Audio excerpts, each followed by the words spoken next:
Laika! Are you stark raving mad? It was Laika! I am sure of it! That spirited little dog saved me! Laika saved you in her little space machine. I believe the correct term is capsule, General. Don't push your luck any further, Ivan Ivanovich. I fear it might snap. Oh, my apologies, General. In my excitement to explain what I discovered on the far side of the Metacalaticus Interiors, I got carried away. And it happened like this.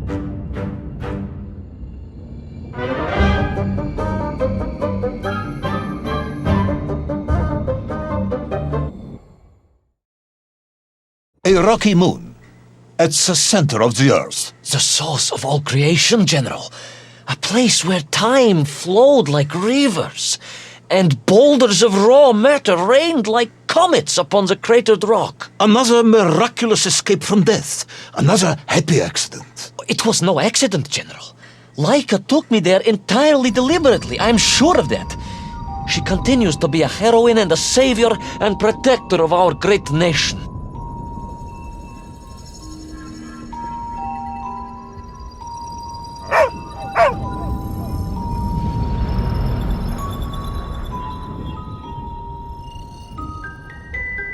Laika died in orbit. No, General, she did not. She's very much alive and happy, and currently living several miles below our feet. Laika is dead, Ivan. She most certainly is not, General. This is the real world, Tovarish. A world where you did not go to the center of the Earth, and Laika died in orbit. In my world, General, Laika is still alive. A better world, some may argue. Very well.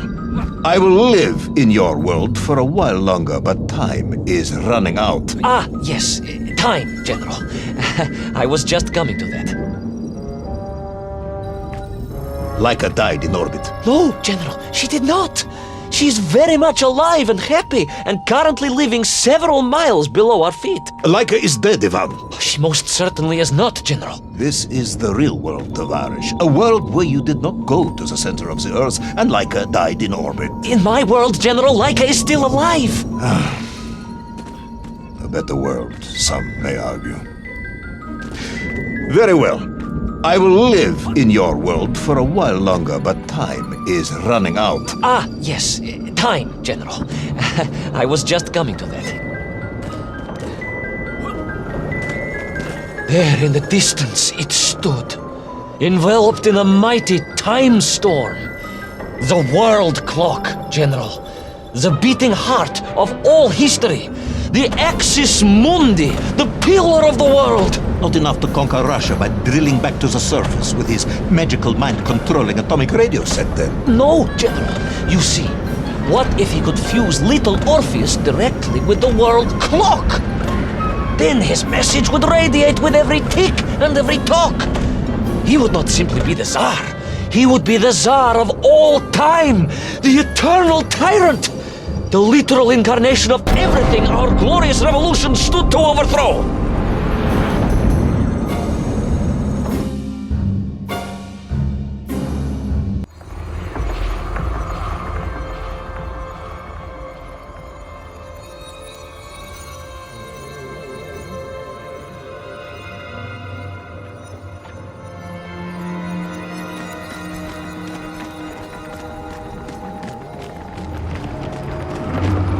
Sonikiv! Antennae, General.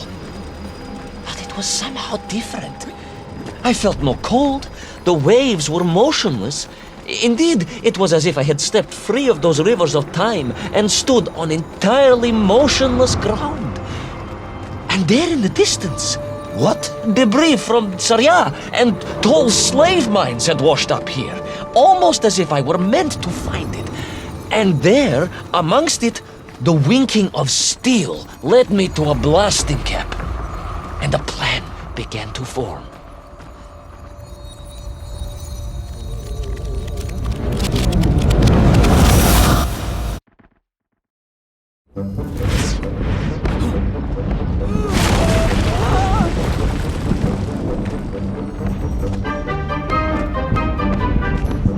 The terrain was ferocious. Explosive eruptions of fire and heat. thunderous emissions, and lethal gases. Much like your cousin Pavel, perhaps, as a result of consuming all of those stolen eggs. Aha! General, you have been listening after all!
Agartha again?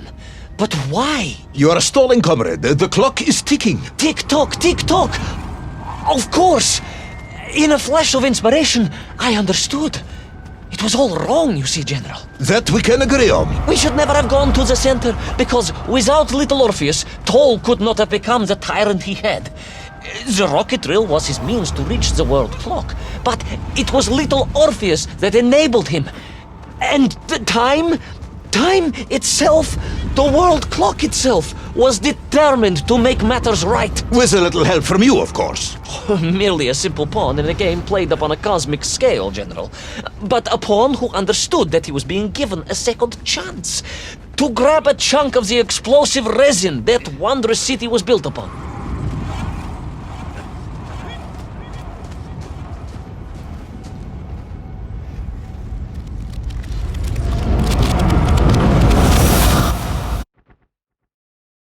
And I was back. The mighty river of time roared past me, carrying the weight of the whole of history with it. Even for you, this is a stretch. Our time is almost up. I have to submit my report within the hour. Time, General. Time was nearly up indeed. That ancient and magical river that carried me along was surely moving inevitably towards some kind of end.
Enough. No more, Privalov. No more stories. No more lost worlds and space dogs. I'm full of it. It is nearly midnight, and you have not given me the adequate explanation for the whereabouts of little Orpheus and the atomic bomb.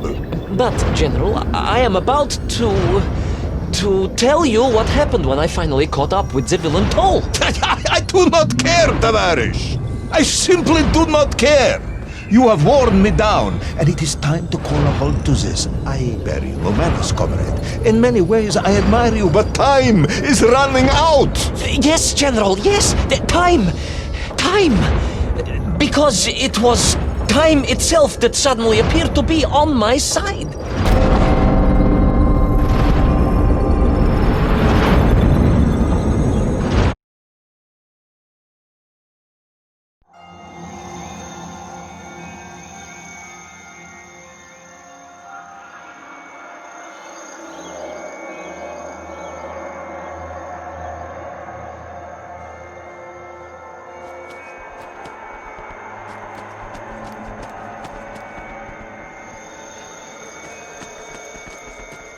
Perhaps the world clock was so impressed with your egg-wearing antics it decided to return you to Plutonia for a second attempt.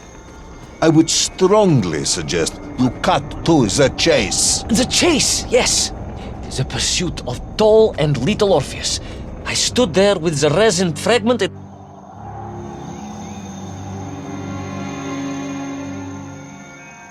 Perhaps the world clock was so impressed with your egg-wearing antics it decided to return you to Plutonia for a second attempt. I would strongly suggest you cut to the chase. The chase, yes. The pursuit of Toll and little Orpheus. I stood there with the resin fragment in one hand and the blasting cap in the other, and then, just like that, a clock began to ring. The world clock? No, General, an alarm clock. My Slava alarm clock, in fact, given to me by Auntie Marsha. The one who married the beef investigator. The very same. And the moment I saw that clock, I knew what I had to do.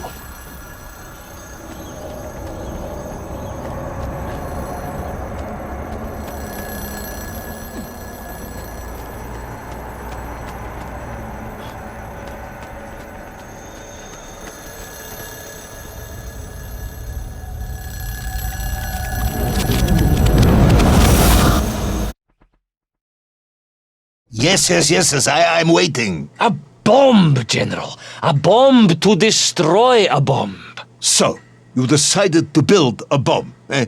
A bomb to destroy little Orpheus. It was a simple plan, really, General. Yes, you are very fond of your simple plans.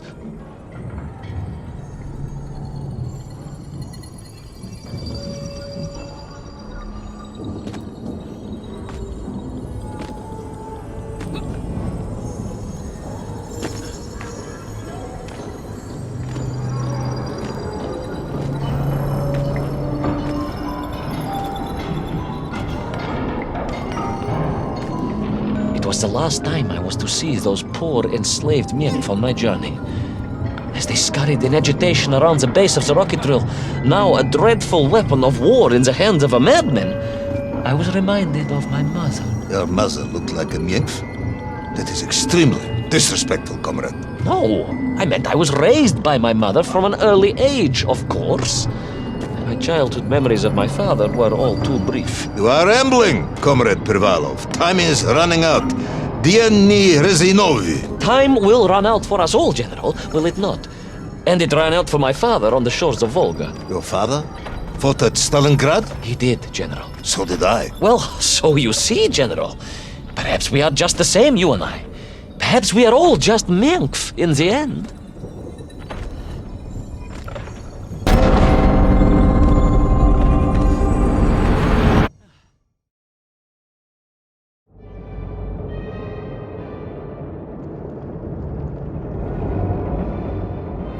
What possible use in the construction of a bomb could be found in the belly of a giant whale?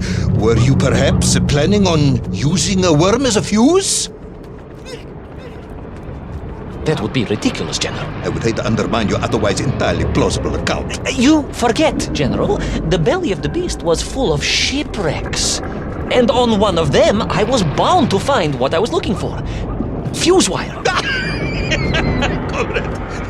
Yes, you'd forgotten all about the fuse until I reminded you, hadn't you? General, your cynicism is unbecoming to a man of your rank and stature.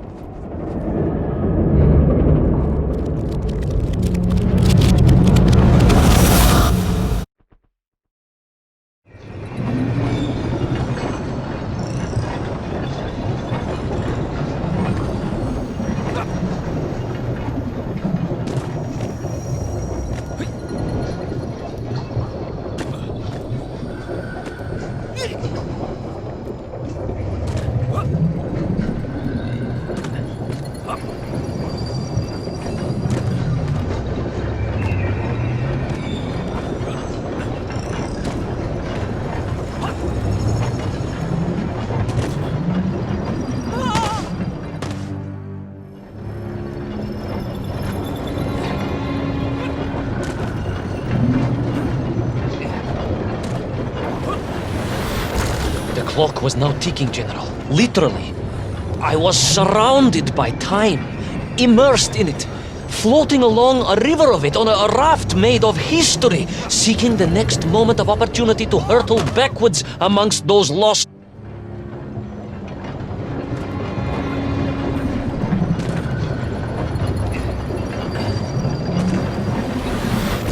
The clock was now ticking, General. Literally.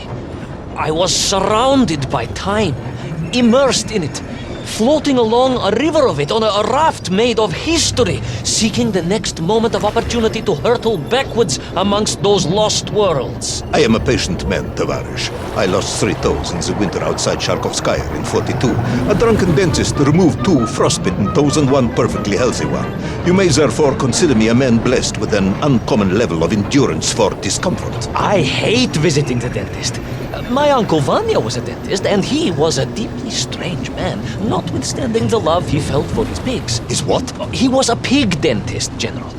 He always claimed that the human mouth presented an insufficient challenge. Let me challenge you, comrade. You will tell me what happened to little Orpheus. My patience is exhausted. I am done. But we are nearly there, General. The world clock was shortly to strike again, and...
And so to the ocean floor, and that strange submerged city, and those poor lost vessels. To find a shell case to hold all of my scavenged ingredients, the last piece I needed to construct my bomb. Ah, yes, I have been waiting for this. General? Time, Ivan Ivanovich. Whilst you have rambled on and on about it, I have simply bided mine. I am a patient man, as I have said. Yes, I don't feel I paid enough attention to the story about your toes. Do you have specially made shoes? Enough!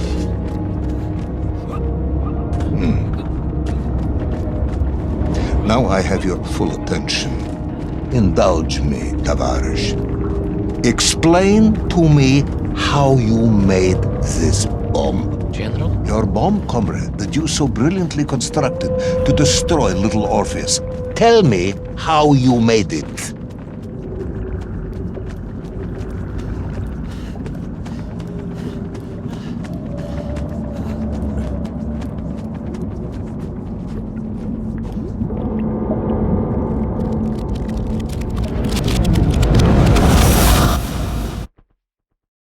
Well, In detail. The type of detail that should present no problem to a man who is actually capable of building a bomb, which I suspect would be an entirely different man to one who cheated on his entrance exams for the cosmonaut program.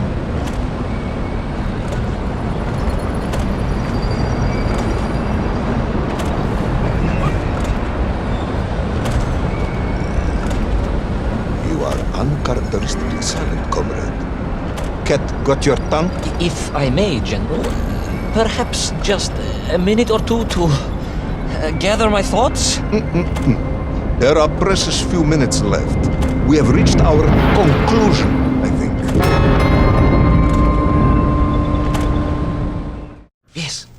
Yes, we have, General. I gazed up at the world clock and knew I had arrived at my destination. Whatever lay inside would see my journey end one way or another.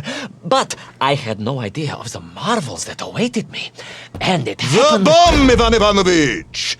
Tell me how you built the bomb! It was a wonderful sight. The world... It is 2 minutes to midnight, Ivan. It is time to end the story.